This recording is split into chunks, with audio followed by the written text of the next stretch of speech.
And all I really have to remind me of it is this really pretty card that has a picture of a baby on it. And since I'm old, the cards back then were really ornate, and it had like a little pillow picture with a little cute baby made out of satin on it.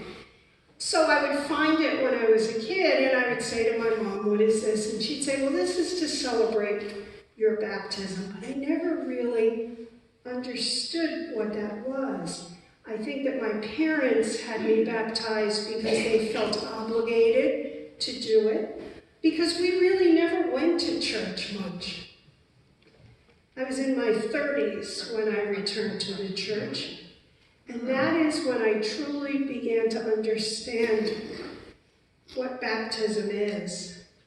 Baptism is the beginning.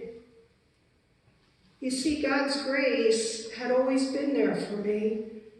I just didn't know how amazing the gift was, since I had left it unopened. It would be like on Christmas morning, just looking at the gifts under the Christmas tree, but not opening to see what is inside, maybe putting them in a closet to just look at. I'm not sure what each of your baptism stories are, but for most of us, what brings us to church on Sunday is probably the fact that we have been baptized. We've been raised in faith. Some of us had a choice, some of us didn't have a choice. And that doesn't exclude that maybe even some here today have never been baptized. And maybe some of you have never even thought there was a reason that you should be baptized. For many, like me, we discover what our baptism means after the event rather than before. And if we even look at Jesus' baptism, it's true, as we hear in Matthew's gospel, the story just skips from his infancy to, then we see Jesus as a 30-year-old. And we don't have a clear picture in the scriptures about what happened between Jesus' birth and then when he was a carpenter. But we do know that one day Jesus took off his tool belt and he put a closed sign on his carpenter's shop door, and he asked, "What does God want of me?" The first time Jesus speaks in Matthew's gospel is to say that he needs to be baptized. Not because he was with sin, he was one without sin, but because baptism would help him to learn who he's meant to be. So Jesus leans back into the water because he believes that God is calling him to a different kind of life. Jesus didn't die of old age. He died because he took his baptism seriously. When Jesus cries out from the cross, "It is finished," it is his baptism that is complete. And baptisms, like many beginnings, find meaning long after the event. Beginnings are easy.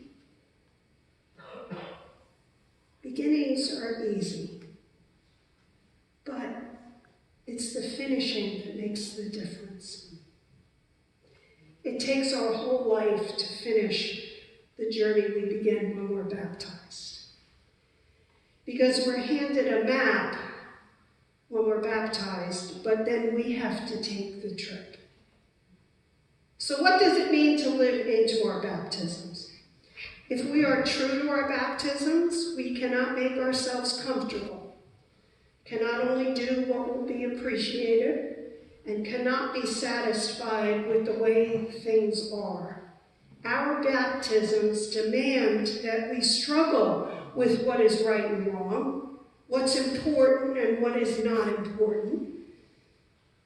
The children of God are called to tell the truth in a world that lies, to give to the world love when the world loves to lust, to make peace in a world that fights, to serve in a world that wants to be served, to pray in a world that waits to be entertained, and to take chances in a world that worships safety.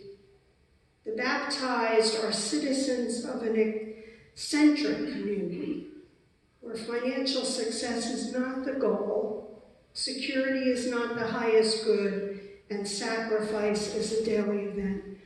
We vow to live with more concern for the hurting than for our own comfort, and we promise to take issue with ideas with which everyone else agrees.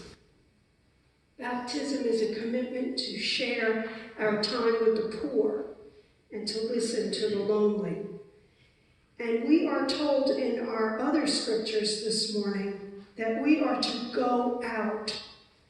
We are to travel the same road together, and we are to go in the same direction as a church because we have been commissioned to go out and train everyone you meet far and near in this new way of life. And we are called to bring them to the waters of baptism so that they may be baptized in the name of a threefold God, Father, Son, and Holy Spirit. And then we are called to instruct them in the practice of all that God has commanded us. And remembering that we are never alone, that God is with us every step of the way. So this morning I'm going to leave you with some questions. What did it mean when you were baptized? The meaning of your baptism is seen in what you think, feel, and do this very day. Have you done anything today that you wouldn't have done if you were not baptized? We are forever answering the question, why was I baptized? And we ask that question every day. And we are on a journey every day to find out the meaning of that. Amen? Amen. As we